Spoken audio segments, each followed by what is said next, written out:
Bonsoir à tout le monde. Merci d'être nombreux malgré les conditions dans lesquelles nous allons faire ce direct. Nous vous prions de nous excuser parce que là, nous avons attendu que la lumière revienne, mais ce n'est pas le cas. Mais on doit respecter notre parole. Nous allons faire notre travail. C'est vrai qu'on est un peu épuisé, mais bon, on va faire avec. Nous allons faire un compte rendu de cette audience de ce 15 avril au tribunal militaire sur l'affaire ministère public contre Dangwe, Amour Belinga, Eko et consorts. Les conditions dans lesquelles on va faire le direct ne seront pas très agréables, mais nous vous prions d'être un peu patients. Peut-être la lumière va revenir. Et nous avons pris l'engagement de faire un compte rendu chaque jour. Nous allons nous en tenir à notre promesse. Donc, nous attendons que le quorum soit atteint pour qu'on puisse commencer ce compte rendu d'audience. Compte rendu d'audience ce jour, donc, sur l'affaire Martinez-Zogo. Nous allons, c'est vrai que c'est pas très agréable.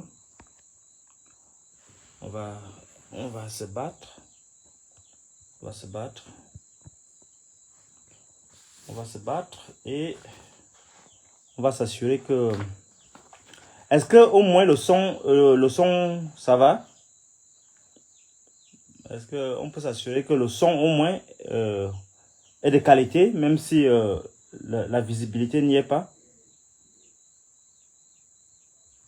Est-ce que vous pouvez me confirmer que au moins on entend, même si on ne voit pas?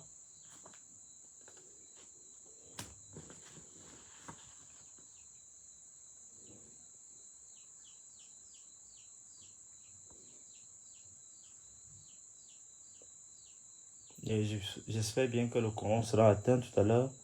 Ça va pour le son, très bien. C'est l'essentiel, mesdames et messieurs. Vous savez, le procès Martinez-Zogo n'est pas seulement le procès du régime. Le procès Martinez-Zogo est aussi le procès de nos lanceurs d'alerte. Prétendument lanceurs d'alerte.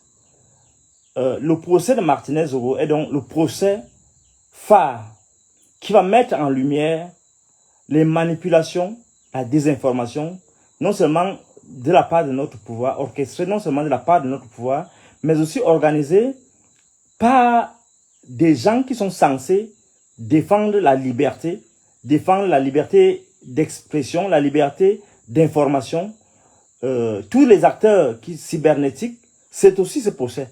Donc ce procès nous concerne au premier chef.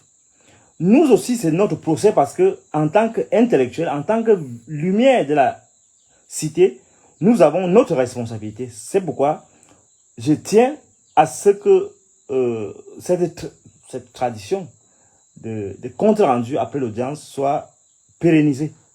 Je vais donc aussi, comme la dernière fois, faire le compte rendu de cette audience, l'audience ce jour. Je vais dire que de ce procès pourra naître la nouvelle république que nous souhaitons de tout nouveau. Ce procès est non seulement le procès du régime, je le dis bien, mais le procès aussi des Camerounais dans leur ensemble. Les Camerounais conscients des enjeux, des Camerounais qui se soucient de ce peuple camerounais, qu'il soit de la diaspora ou bien de l'intérieur du pays. Ce procès est un procès des leaders, que ce soit les leaders au niveau de la société civile, que ce soit les leaders au niveau de l'université, que ce soit les leaders au niveau des grands corps de l'État, magistrats, journalistes, médecins. Tout cet appareillage, tout le monde, même le procès des motomanes, le procès des tailleurs, le procès des vendeurs à la sauvette, des Bayam Salam, le procès de nous tous. Parce que Martinez-Zogo était la victime de tous ces visages. Il était le visage de tous les visages. Donc, au sortir de ce procès, nous allons voir plus net nous allons voir plus clair sur nos responsabilités, sur la nécessité pour nous de respecter le principe d'innocence, le principe d'égalité devant la loi. Ce procès, donc, ce jour, a été à sa deuxième étape, du moins en ce qui concerne le jugement public. Ce deuxième jour d'audience, on peut le dire, était structuré en 3 étapes. Première étape d'entrée de jeu, le président a donné la parole au procureur, au commissaire du gouvernement, au ministère public, pour que les réquisitions du commissaire du gouvernement soient développées, doivent présenter au tribunal. Par la suite, la deuxième partie donc consistait à répondre de la part du président du tribunal aux demandes formulées par la défense. Vous vous souvenez que à l'entame de ce procès, la défense, les avocats de la défense ont formulé un ensemble de demandes. Un ensemble de demandes sur les questions de procédure, sur les questions de publicité du procès qui doit être télévisé, radiodiffusé, ainsi de suite, ainsi de suite. Et il y avait même des polémiques, vous vous souvenez, des polémiques sur le statut de l'État. Est-ce que l'État est civilement responsable, ou bien l'État peut se pourvoir pour faire prévaloir un statut de victime éventuelle, auquel cas il serait aussi conçu comme partie civile. Donc, tous ces débats, il fallait donc que le président donne des éléments de réponse. C'était la deuxième partie du procès. Ça en est suivi donc, au niveau de le troisième moment phare du procès, il s'en est suivi donc un ensemble de questions, c'est-à-dire qu'un débat houleux, dont je vais vous donner les détails tout à l'heure, un débat houleux où les avocats de la partie civile, les avocats de la défense, le représentant de l'État, c'est-à-dire Maître Koulo Assira, tout ce monde, ce parterre d'acteurs du procès ont formulé des objections décisives. Et sur la base de leurs observations, ils ont vraiment mis en difficulté, je peux dire, le tribunal, parce que je peux vous le dire aussi, c'est l'observation. J'ai fait un rapport vraiment objectif, sans passion, de ce débat. Je peux vous dire, vous qui n'étiez pas là, que cette journée a été une journée quand même spéciale, parce que je voyais quand même le collège des juges, le président et ses 2 assistants, et les 2 juges qui l'accompagnaient,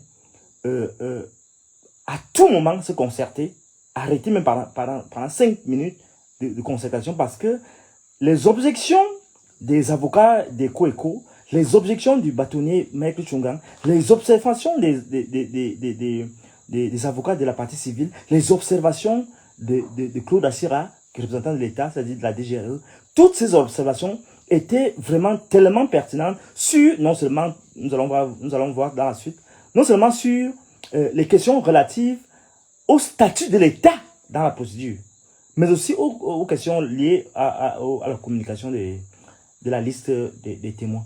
C'est important, vous comprenez cela, parce que le procès ne peut pas être équitable, le procès ne peut pas être ne peut pas être serein, toutes les parties étant à égalité, si certains préalables, les questions préjudicielles, comme on dirait en langage technique, ne sont pas levées, ne sont pas débattues. Donc, à travers donc, toutes ces observations-là, les questions dans la procédure, on a pu avoir donc un autre moment du procès. La première étape donc de ce procès de ce jour donc a consisté pour le ministère public, c'est-à-dire le commissaire du gouvernement, qui a été appelé à la barre entre guillemets par monsieur le président pour donner ses réquisitions. Le ministère public donc, le commissaire du gouvernement, il a axé son discours sur 2 points. Il dit que toutes les questions ne seront pas abordées. Toutes les demandes formulées au cours du procès précédent, au cours de la précédente audience, ne seront pas abordées dans le détail. Mais il a retenu deux principales questions liées non seulement d'abord à la demande de diffusion télévisée, radiodiffusée du procès, mais aussi sur la question fondamentale de la communication des éléments du dossier ou bien de la communication du dossier à la défense. Donc, il a décidé de répondre à ces deux questions d'entame. Sur la première question, donc, il a fait observer que c'est vrai, la retranscription, la diffusion du procès à la télé, à la radio, suivant ce que les éléments de la défense, les avocats de la défense ont dit, donnerait plus de transparence à la chose, à la manifestation de la vérité. La justice étant donnée au nom du peuple, effectivement, il comprend cette demande qui est formulée par la défense, c'est-à-dire demande formulée notamment par le bâtonnier Tchungang,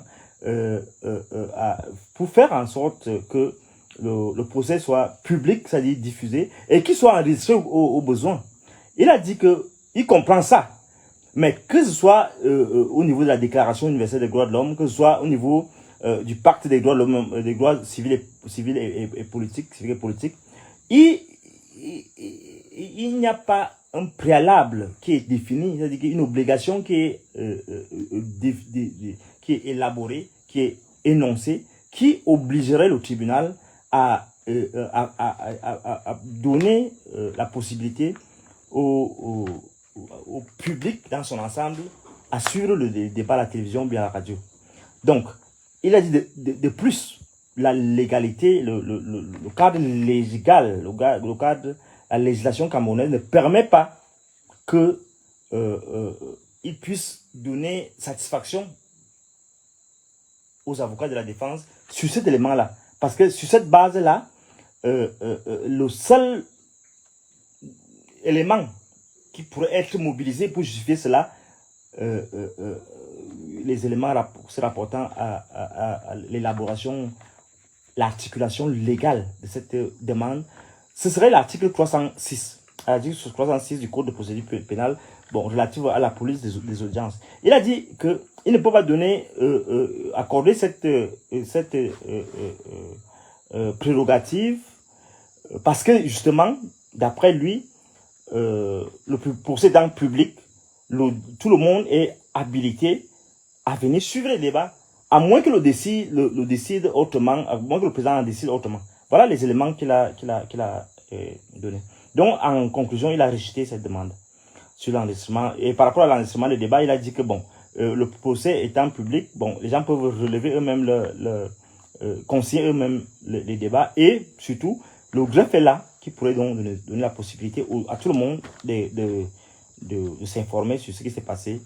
Comme le bâtonnier Tchungang disait que non, pour la postérité, il dit non, justement pour la postérité, le greffe du tribunal militaire est là pour donner donc ces informations au public, aux générations qui vont venir.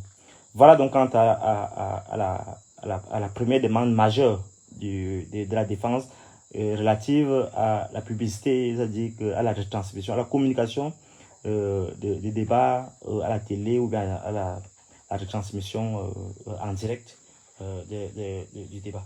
La deuxième chose, c'est relative à la demande des avocats d'avoir une copie du dossier d'accusation. Il a dit quand même qu'à ce niveau-là, il y a une absence de fondement légal de certaines de ces demandes-là, parce que il s'est appuyé sur la théorie juridique, et notamment sur une sorte de terminologie, pour répondre à la question de savoir est-ce que les avocats vont avoir accès, excusez, il y a une petite mouche là, parce que la torche, le lampadaire miniaturisé là, m'oblige à fixer ça sur mon regard, et ça amène des petites mouches là à rôder. Alors il a dit, excusez-moi, il s'appuie sur la terminologie pour répondre à sa question, à la question de savoir est-ce que les avocats de la défense doivent avoir une copie du dossier d'accusation, ou bien est-ce qu'il y a une autre disposition de la loi qui lui donne l'attitude de faire autrement. Il a dit donc que, s'appuyant sur la théorie, s'appuyant sur l'analyse terminologique, Il a d'abord dit que il faut étudier un ensemble d'éléments. Parce qu'il formule cette demande-là sur la base des éléments théoriques. C'est-à-dire que en s'appuyant sur les textes, en s'appuyant sur les éléments de procédure, en s'appuyant sur la rhétorique de l'avocature, c'est-à-dire, s'il faut le dire ainsi, c'est-à-dire quoi? C'est-à-dire que pour répondre à cette question, il faut analyser un ensemble de concepts, de notions de droit, notamment la notion d'acte de procédure, la notion de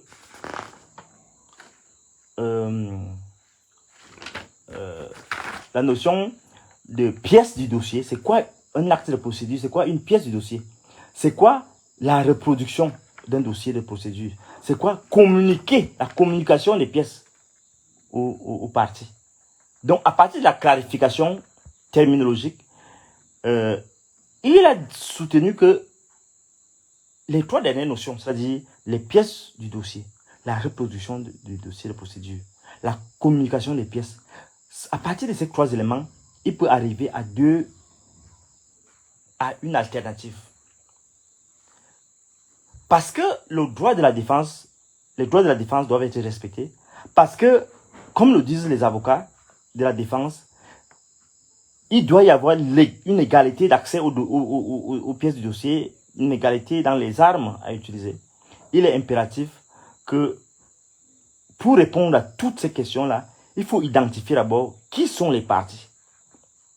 Qui sont les parties du procès qui peuvent prétendre aux pièces du dossier. Est-ce que ces parties doivent prétendre avoir une copie du dossier? Est-ce que ces parties doivent seulement consulter le dossier? Est-ce que ces parties doivent consulter les pièces ou bien consultent, on leur donne la possibilité d'avoir une copie du dossier de procédure. Donc, il dit donc que sur cette base-là, d'après lui, seule la consultation du dossier doit être recommandée parce que, suivant donc un ensemble de dispositions de la loi, notamment l'article 416, il a demandé donc qu'il plaise au tribunal de recevoir les parties en leur demande et de donner acte à ce qu'ils puissent consulter le dossier et rejeter les autres prétentions de la défense. Sur la demande des avocats, les ayants droit de citer l'État du Cameroun comme civilement responsable, il a dit sur ce point-là, cette demande semble inappropriée en l'État. Il faut savoir, est-ce que l'État est civilement responsable ou bien est-ce que l'État peut se prétendre être une victime, de revendiquer le statut de victime de partie civile au procès. Donc, il a dit que ces questions-là seront abordées en temps opportun. Maintenant, le deuxième moment était donc axé sur la réponse du président après les réquisitions du procureur, après les réquisitions du ministère public, après les réquisitions du commissaire du gouvernement. Avant cela, donc, il a donc dû suspendre d'abord l'audience parce que pendant 30 minutes pour pouvoir donc analyser toutes ces questions-là. Et par la suite, donc, l'audience a repris et il s'est prononcé donc. Il a donc donné acte. Il a pris acte de la décision de Maître Bouni, de ce il s'est rétracté. Parce que vous vous souvenez, lors de la première audience, Maître Bouni a finalement décidé de se rétracter. Avant, il demandait le huis clos, soit partiel, soit huis clos complet. Maintenant, à la suite, vous vous souvenez, à la suite de la réaction du représentant de l'État, la DGRE, Maître Bouni s'était rétracté. Il a dit, bon, je ne demande plus le huis clos. Maintenant, que le débat soit public, que ce qui doit être su soit su. Donc, le président a pris acte de cette décision de Maître Bouni, représentant des COECO, de ce que il s'est rétracté et il ne demande plus le huis clos. sur l'affaire, vous vous souvenez de l'affaire de l'acte de mariage, où on disait que Martinez Zogo avait fait, bon, ou maître, ou le bâtonnier Tchungang disait que non, on ne peut pas, on n'est pas sûr de qui est mort. Parce que, non seulement, il y a des conséquences juridiques terribles. Si on est en l'état de ne même pas décider qui est mort. Et est-ce que Mbani Modeste Martinez, est-ce que c'est la même personne que Martinez Zogo? Le président a dit donc, après la décision qui suit, il ne peut pas prétendre juger du caractère apocryphe de l'acte de mariage de Madame Martinez Zogo. C'est-à-dire qu'en langage simple, il ne lui appartient pas, lui, le président du tribunal militaire, de dire que l'acte de mariage qu'on lui présente est un faux. Ce n'est pas de son ressort. Et, deuxième décision, il a dit que, suivant les éléments de droit, Martinez Zogo, c'est la même personne que Mbani Zogo. Arsène. C'est la même personne. Par rapport à la question de la diffusion radio-télévisée du procès, il a botté en touche. Il a dit que non, ce n'est pas, on n'a pas besoin de ça pour le moment. Par rapport à l'enregistrement aussi, il a dit que non, c'est au greffe. Il a donné vraiment raison au commissaire du gouvernement. Quant à la question de savoir est-ce qu'on peut amener un vidéoprojecteur, il dit qu'il avisera le moment venu, comme le bâtonnier disait qu'il faut à un moment donné le vidéoprojecteur pour donner la visibilité à certaines preuves. Il a dit que le moment venu, il avisera et il va statuer. Sur l'enregistrement, le tribunal dit que l'audience, donc c'est cela, donc le greffe, il donne raison au commissaire du gouvernement. Par rapport à la question de la communication du dossier d'accusation à la défense, aux avocats de la défense, il a dit que le dossier de procédure sera consulté. Il est disponible et il sera consulté sur place. Vous voyez que c'est un élément important. C'était l'une des réponses, l'une des demandes qui étaient formulées par les avocats de la défense. Écoutez bien ce qui va suivre. Écoutez bien ce qui va suivre. Le président du tribunal a dit, sur la question précise de savoir si l'État peut se constituer partie civile ou bien si l'État peut être déclaré civilement responsable. Il a dit que, et comme le débat l'exigeait, comme la question s'est posée à la première audience, il a dit que cette question-là sera définie le moment venu. En fait, il a renvoyé cette question à plus tard. Écoutez bien ce moment-là, parce que ce moment est central dans le procès. Central dans cette audience d'aujourd'hui, parce que cette question du statut de l'État a pris plus d'une heure 30 de débat. Et elle est importante parce que, comme l'a si bien relevé le bâtonnier Tchungang, cette question est centrale parce qu'il faut qu'on définisse le statut de l'État, parce qu'il faut qu'on sache contre qui, que la défense sache contre qui elle va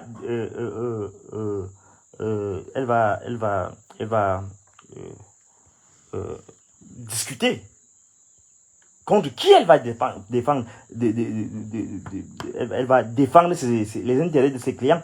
Parce que si l'État est civilement responsable, ce n'est pas la même chose que si l'État décide d'entrer dans la procédure comme partie civile. Donc c'est important que vous compreniez cela. Parce que la première, là c'est la troisième partie du procès de ce jour. Et cette question a occupé de longs, je vous dis plus d'une heure 30.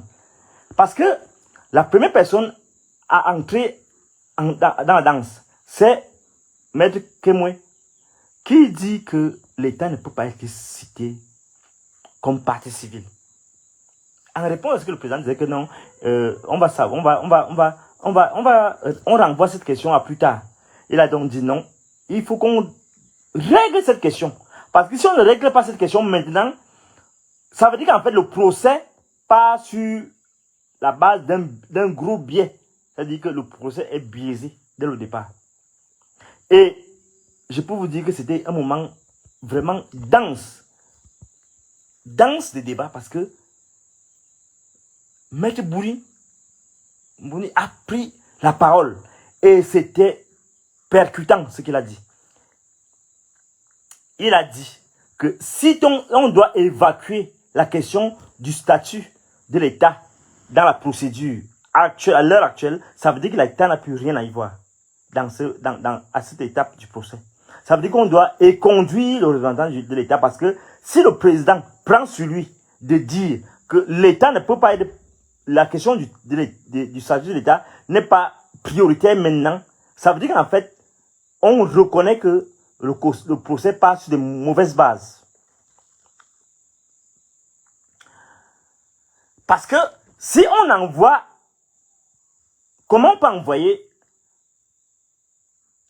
Claude Assira représenter la DGRE, qui est un démembrement de l'État, c'est-à-dire qui est l'État, d'une certaine façon, et prétendre, comme le faisait justement, comme voulait le faire le président, que l'État, la question ne se pose pas pour le moment. Donc vraiment, il a été incisif là-dessus. Il a été incisif.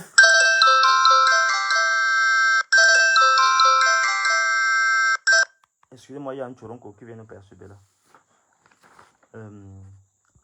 On va continuer. Et il a dit, on ne peut pas entrer dans un dossier par effraction. Donc le président ne peut pas laisser cette... pour lui, c'était même quelque chose d'innommable. Que prétendre que l'État, on ne peut pas statuer sur le statut de l'État à l'instant. Je crois que je vais éteindre ce choronco. Et avoir la sérénité des débats. Parce que les gens ne comprennent pas qu'à ce niveau-ci, on parle de choses importantes. Excusez-moi, je vais donc devoir... 2 secondes là, je vais éteindre cette affaire, ce qui va nous mettre en difficulté.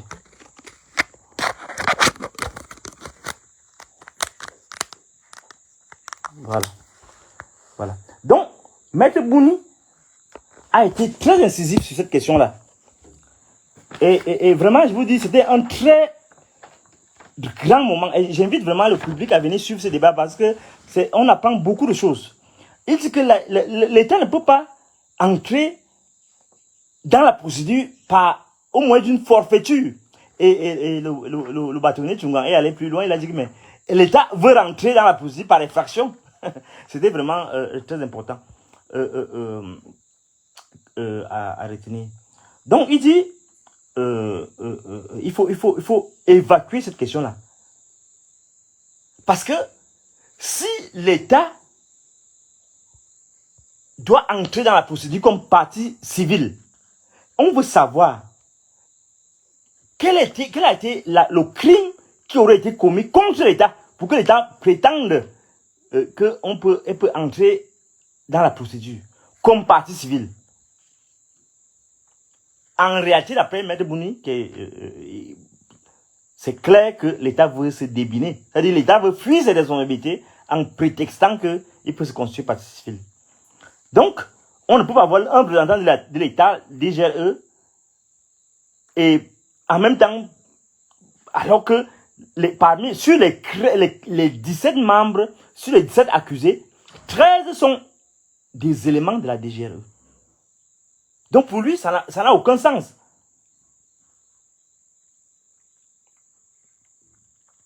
Donc,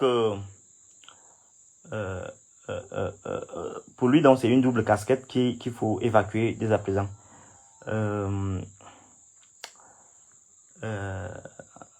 Pour lui, l'État n'a pas sa place ici, c'est tout pour lui. On ne peut donc pas prétendre d'après lui que la question sera examinée le moment venu parce que sous le prétexte seulement que on dit que toute personne qui se sentirait victime peut se constituer partie civile. suivant l'article 350 du Code de procédure pénale. Il dit que non, cette affaire-là, ça ne passe pas. Parce qu'il faut déterminer, dans ce cas, qu'est-ce que l'État fait, quel est son intérêt, quel est son intérêt direct dans la chose. Donc, c'est une question de fond.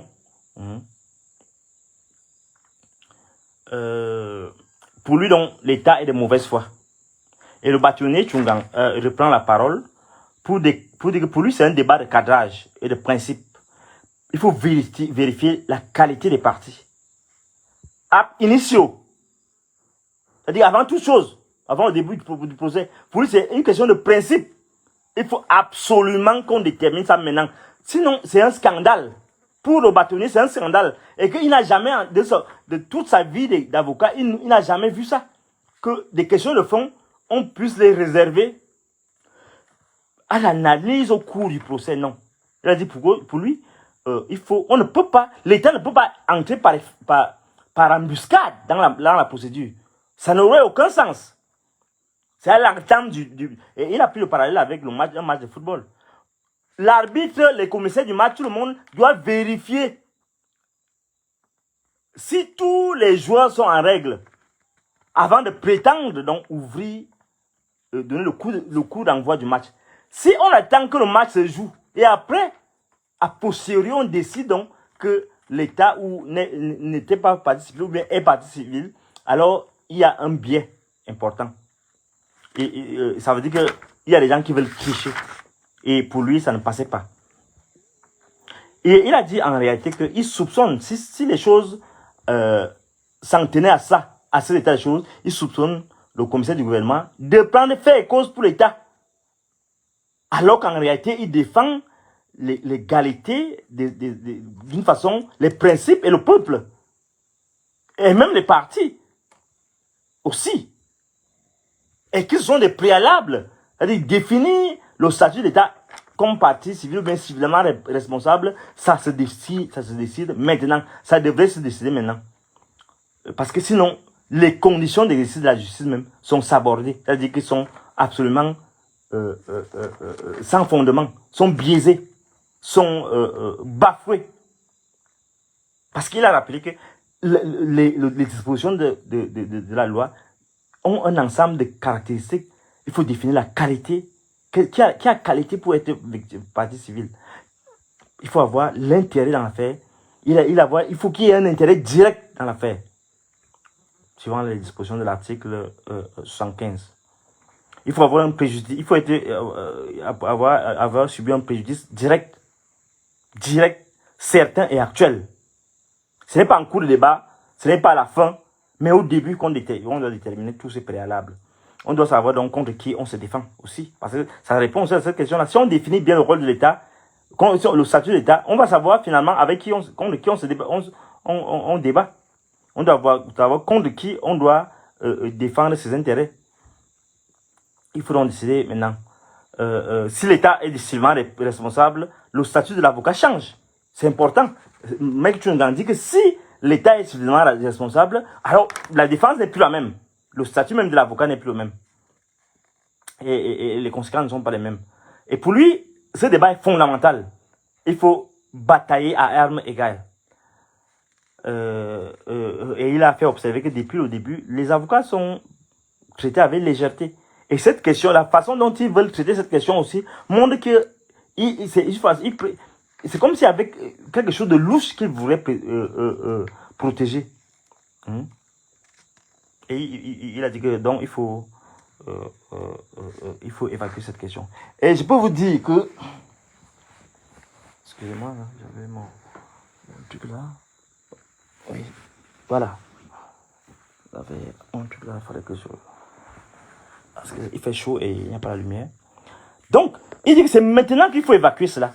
Donc, ce long réquisitoire du bâtonnier et de Maître Mouni a été suivi de longues minutes de concertation entre le président et les autres membres du collège des juges.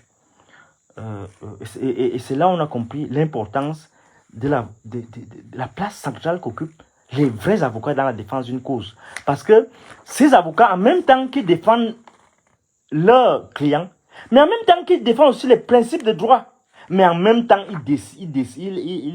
il protège aussi l'État. Parce que si l'État commet une telle forfaiture, ça n'honore pas seulement l'État, ça n'honore pas seulement les victimes, mais aussi ça travestit même la mémoire de la victime. Après dans cette longue concertation, l'avocat, un autre avocat a pris la parole, Maître Njaranjana, pour lui donc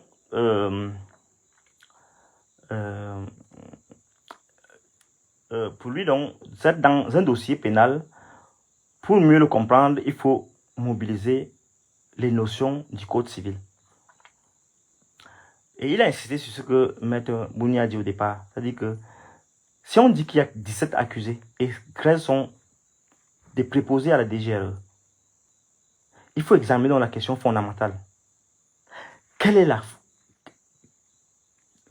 question centrale, la notion centrale de la faute détachable? Si 13 personnes sur les 17 sont des préposés de la DGRE, est-ce qu'ils ont agi en leur nom, en lieu et place de la DGRE? Est-ce que par contre, on peut dire qu'ils ont agi pour eux-mêmes, alors que les instruments qu'ils ont été utilisés, le bureau où ils ont fait le complot, le conciliabule pour tuer Martinez Ogo, tout ça s'est fait au niveau de la DGRE. Comment on peut donc dire maintenant que on va détacher cette faute? Et il a dit donc que si on décide dans ce sens-là,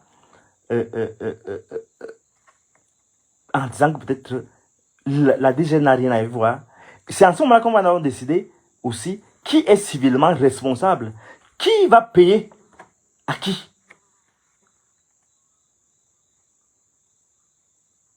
Il faut savoir quel matériel ils ont utilisé et à partir de là, à quel titre ils ont agi. Parce que si on ne décide pas ça maintenant, on ne peut donc pas comprendre par la suite. Parce que à cette question de la faute détachable, il y a la question de la réparation.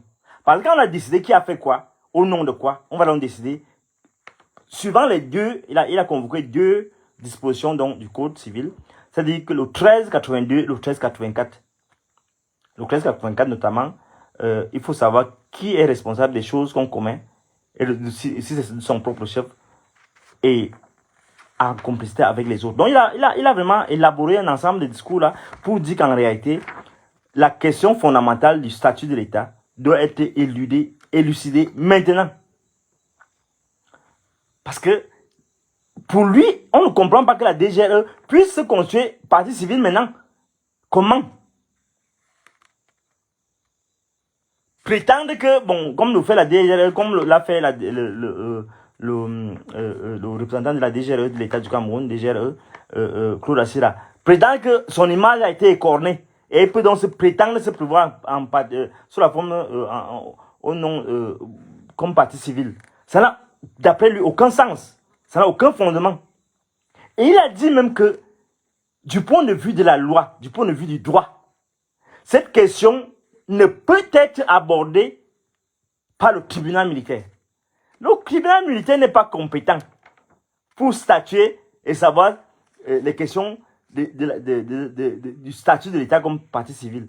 Parce que les questions de réparation vont se poser, mais le tribunal militaire ne peut pas accorder comme ça, tout de go, à l'État, ce statut de partie civile. Parce que ça présuppose que l'État, que le tribunal militaire prend la place du tribunal de grande instance ou on ne sait pas quoi. Donc, pour lui, donc, il n'y a pas d'action civile ici dans cette affaire pénale. Parce que sinon, l'État doit attendre l'action récursoire. C'est-à-dire qu'il doit d'abord assumer ce qu'il a assumé.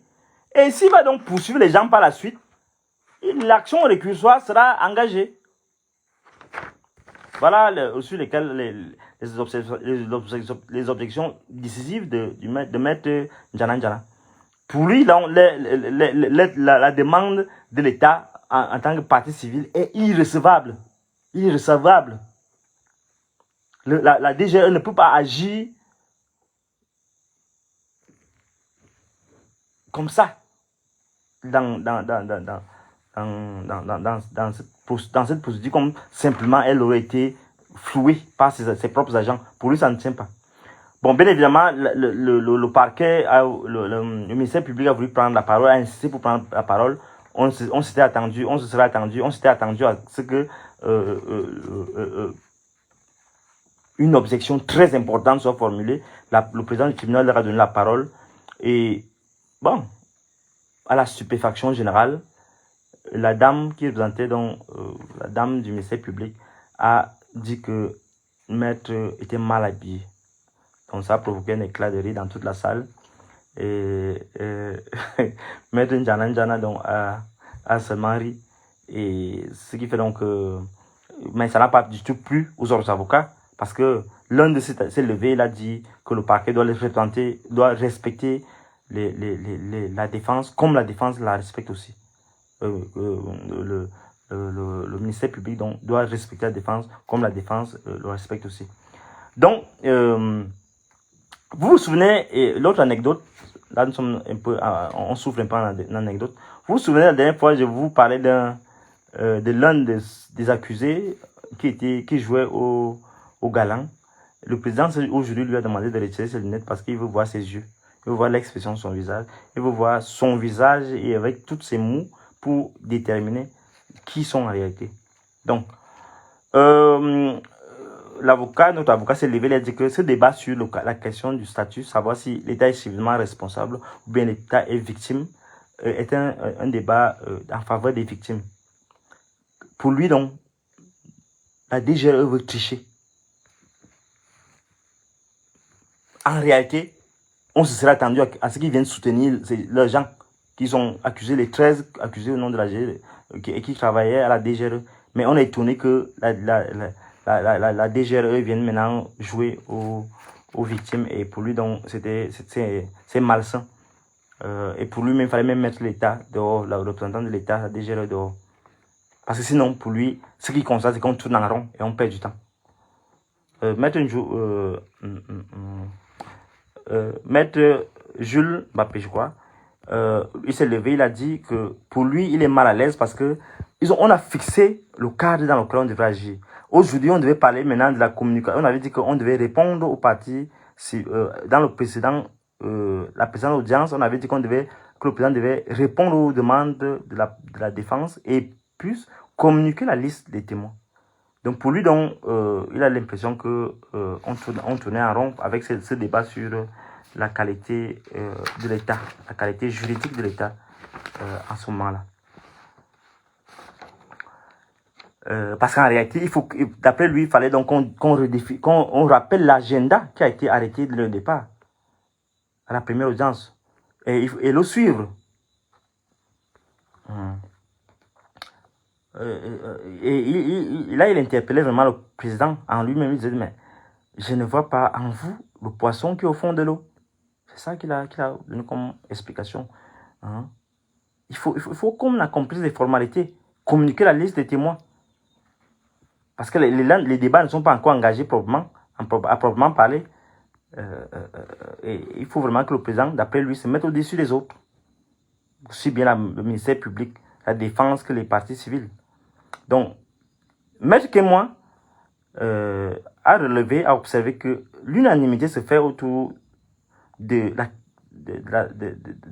la situation du statut de l'État sur la question de savoir est-ce que l'État doit être appelé comme partie civile et qu'on décide de ça maintenant. Pour lui, donc, il faut qu'on avance et qu'on notifie aux accusés même de quoi ils sont pleinement, avec tous les éléments à charge, de quoi ils sont accusés.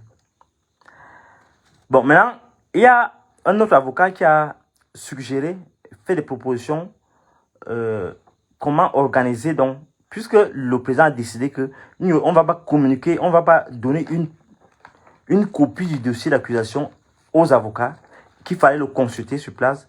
Il a donc dit qu'il faut qu'on organise cela, qu'on organise donc la consultation donc, du dossier de procédure, le dossier d'accusation. Je ne sais pas, vous allez décider. Comment on peut se faire. Il veut qu'on pense qu'on songe à comment ça peut se faire de manière pratique, parce qu'il faut qu'on avance. Quelles sont les modalités pratiques, comment cela pourrait être possible, parce que on a au moins il y a 17 accusés avec une pléthore d'avocats. Comment concrètement cela va se faire? Comment cela sera organisé? Et à cette question, le président a directement répondu qu'il faut que les avocats s'organisent par petits groupes et qu'ils viennent donc à des heures précises et qu'il y ait une concertation avec toutes les parties pour qu'on définisse le canevas de déroulement de cette consultation. Par rapport à la question de la communication des listes de témoins, il y a eu aussi beaucoup de débats sur cette question-là parce que il y avait beaucoup d'insatisfaction. Les avocats, certains faisaient même pression pour qu'on commence les débats et qu'on rejette même les listes des témoins parce que, prétendait-il, on n'avait pas respecté la procédure. Parce que d'après eux, toutes les diligences n'étaient pas encore faites. Maître Claude Assira a affirmé qu'ils ont eu une liste de témoins. Maître Nanga, je crois, Madame Nanga,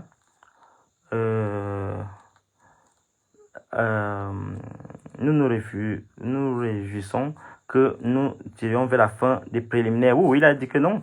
Pour lui, donc, il est satisfait qu'on tire vers la fin des préliminaires.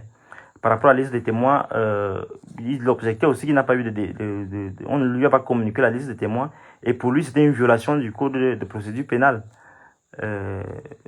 Et qu'il fallait qu'on clenche maintenant. On refuse donc, qu'on renvoie dans la liste de la communication de la liste.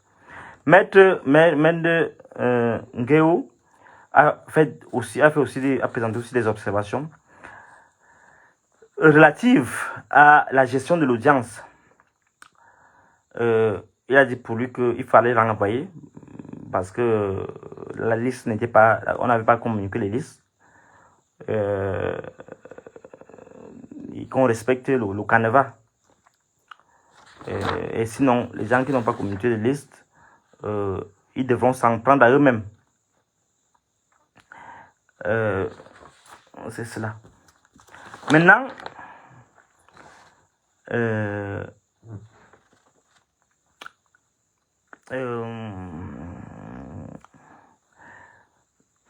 il a quand même été, un autre avocat était quand même un peu excessif. Il disait que bon, pour lui, on ne doit plus revenir sur ça. On doit seulement conduire tout le monde et dire que bon, on commence le débat, on ne tient plus compte des listes parce que les gens n'ont pas respecté les procédures.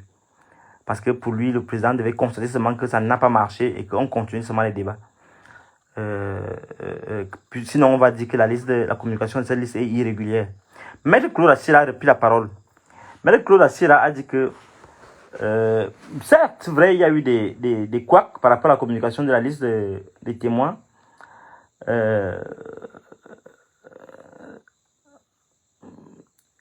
Mais pour lui, la présence d'audience n'a pas, le président n'avait pas dit que à cette audience-ci, c'est-à-dire à la prochaine audience, c'est-à-dire à l'audience d'aujourd'hui, on allait ouvrir le débat. Non, ça n'a pas été dit. Donc, les avocats qui disaient donc il faut que le président prenne sur lui, excusez, il y a beaucoup de chaleur, que le président prenne sur lui de refuser la communication de la liste sous le prétexte que les gens étaient en retard. Non, il dit non. Aujourd'hui, il faut que les gens soient conciliants. Parce que de manière technique, on n'avait pas dit que ce procès, cette audience était une audience d'ouverture des débats. Donc, pour lui, c'était un préalable qu'on définit le contenu de la liste de témoins. Et pour lui aussi, deuxième chose qu'il a dit, c'est que les avocats doivent s'organiser, doivent aider le tribunal à s'organiser, à faire la police du procès. Sous la houlette, il a proposé que le bâtonnier Tchungang organise ça et que, en concertation avec le parquet, avec le ministère public, en concertation avec les autres parties civiles, les parties civiles en concertation avec la défense, qu'on puisse donc se concerter. Il a recommandé qu'on renvoie l'audience à plus. Par rapport à la question de la constitution de l'État, comme partie civile, ou bien comme partie civilement responsable, il faut qu'on tranche ce débat d'après lui. Sinon, on aurait le sentiment que l'État cherche quelque chose. Et pour lui seul, le tribunal peut faire le distinguo entre ces deux positions. C'est une question décisive pour lui, dont on doit débattre. Que toutes les parties, d'après lui, qui prennent connaissance des réquisitoires, des réquisitions qui ont été déposées sur cette question. Parce que le représentant des Coeco, je crois que c'est lui, avec de la DGRE, non, des Coeco, a fait des observations écrites pour statuer. Est-ce que l'État est civilement responsable ou est-ce que l'État doit se constituer comme partie civile? Donc, vraiment, c'est une question fondamentale. Et pour les défenseurs, les avocats des Coeco, ils ont fait des réquisitions, ils ont déposé des réquisitions écrites pour trancher cette question-là. Et là, maître Akourassi a décidé que, alors proposé que tout le monde prenne connaissance de ces réquisitions-là et sur la base de cela, qu'on décide dans la prochaine audience quel est le statut de l'État, quel est le statut que la DGRE va occuper finalement. Et qu'on décide dans cette question en toute connaissance de cause. À la suite, donc, le président a pris la parole et il a dit que le tribunal comprend qu'en raison de la pluralité des acteurs et en tenant compte que les formalités de la communication de la liste des témoins n'a pas été effectuée à temps, le tribunal permettra que cela se fasse de manière régulière. S'agissant de la rencontre entre le tribunal et les parties, le président a proposé que le lundi 29 avril à 11 h, que tous se réunissent pour cette rencontre et qu'ils décident donc comment les choses peuvent faire avec la proposition qui a été faite précédemment sur la question de la tenue des audiences en session. Donc voilà donc à peu près comment le président a donc décidé de la cause. Il a donc demandé que l'audience, le procès soit renvoyé, que la cause soit renvoyée pour 3 éléments. Pour citer l'État DGRE comme civilement responsable, pour statuer sur cette question de l'État, savoir si l'État est civilement responsable ou bien si l'État peut se constituer comme partie civile. Donc la prochaine audience, on va décider, il va donc répondre à cette question-là. Il va aussi s'assurer qu'on communique la liste des témoins. Troisièmement, on va donc ouvrir les débats. Il a donc demandé si le ministère public avait des observations à faire. Et à cette question-là, le ministère public, c'est-à-dire le commissaire du gouvernement et sa suite, n'ont pas jugé utile de faire des objections par rapport à tous les débats. Bien évidemment, en même temps qu'elle disait que le commissaire du gouvernement et sa suite disaient qu'il n'y a pas d'objection en l'état à l'heure actuelle. Il a invité donc les avocats et ceux qui les accompagnaient, qui accompagnaient les accusés, de prendre un café. Ouais, il faut quand même, ça fait partie du procès. Vous savez qu'il y a des gens que quand on ne parle pas de ce point à l'ordre du jour, l'affaire n'a pas été bien menée. Donc je vous dis qu'effectivement, le commissaire du gouvernement a respecté cela. Le point spécial nourriture, qu'il a appelé café.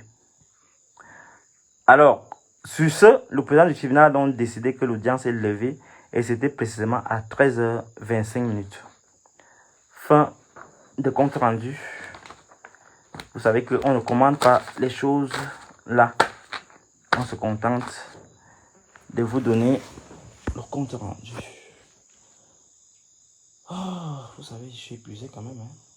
Ça fait beaucoup de jours de débat et de sacrifice. Vous savez que le philosophe est le sacrifice de Dieu.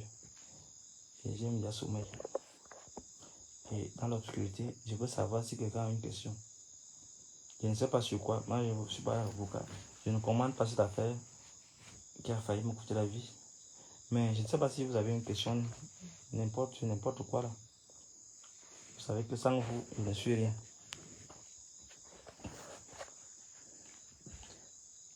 En espérant que vos questions peuvent amener la lumière. Qui a une question?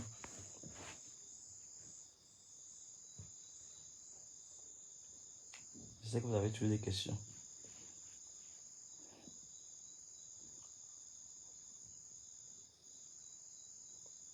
JPRN nous fera un direct avec... Non, non, moi je ne me regarde, ça ne me concerne pas vos choses là-bas. Je ne suis pas dans la manipulation, dans l'escroquerie, dans le chantage. Vos petits gens là, ils savent ce qu'ils font. Mais ce pays-là, avec des gens comme ça, ne peut pas avancer. Derrière mon frère. Voilà. Merci beaucoup, Martha. Donc, il y avait. Qu'en est-il du dossier Bruno Bijan? Ah oui, c'est vrai quand même que je n'ai pas parlé de ça. Bon, bref, je n'ai pas commenté cela. Et je peux quand même vous avouer quand même que j'ai eu des beaux moments de salutation avec le maire de Bibé, l'ancien maire de Bibé, Martin Savon. Il est très sympa, hein? En public au moins.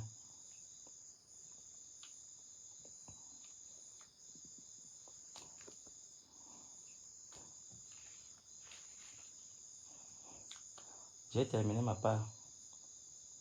J'attends impatiemment que vous me disiez s'il y a autre chose à faire pour vous.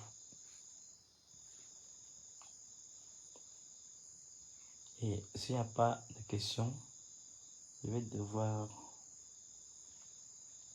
aller chercher quelque chose à manger. Pourquoi Maxime Eko se fait représenter comment? Maxime Eko était là. Est-ce que le tribunal est compétent pour statuer sur la statut de la partie sur l'État? Mais oui, si on doit faire le procès, il faut bien qu'on tranche. Mais on ne peut pas, d'après moi, je pense pas qu'on peut trancher en disant que l'État peut se constituer partie civile. Bon, ça c'est ma lecture. Parce que vous ne pouvez pas avoir... Non, l'État ne peut pas faire comme ça, à mon avis, parce que ça, c'est le bon sens. Oui, merci Jules. Merci Jules Cousseau. Non, pour moi, ça n'a pas de sens, puisque bon, c'est la DGRE. C'est la DGRE, moi, je sais pas.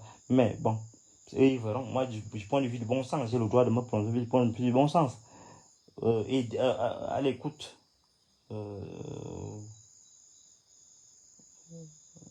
À l'écoute de tous les débats. Parce que moi, je pars apprendre le droit, hein, les gars.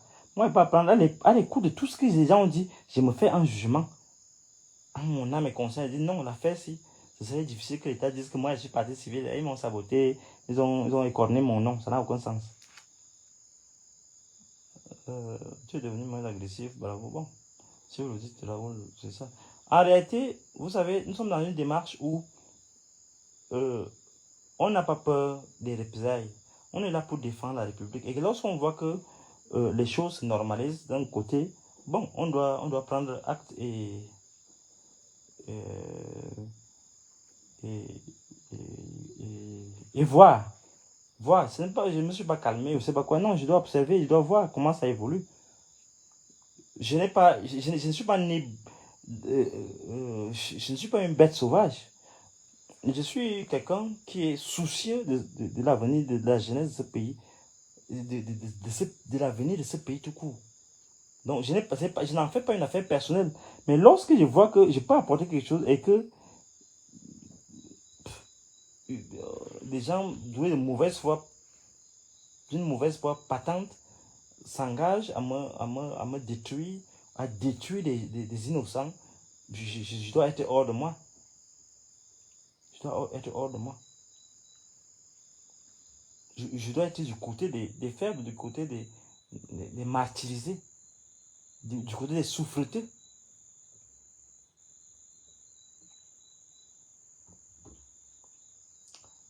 Donc, je vous aime bien. Je crois qu'il n'y a plus d'autres questions. Merci beaucoup. Ah oui, disons mon nom. Bonsoir, mon frère. Oui, je l'espère aussi. J'espère aussi. Mais il faut qu'on s'appelle déjà avant qu'on se voit.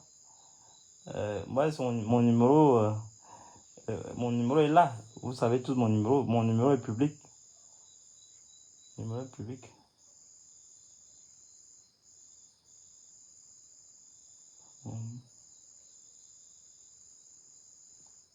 J'ai été avec Buyback, bon, ça c'est... J'ai fait ce que j'avais à faire, donc c'est pas important. Merci beaucoup et à très bientôt.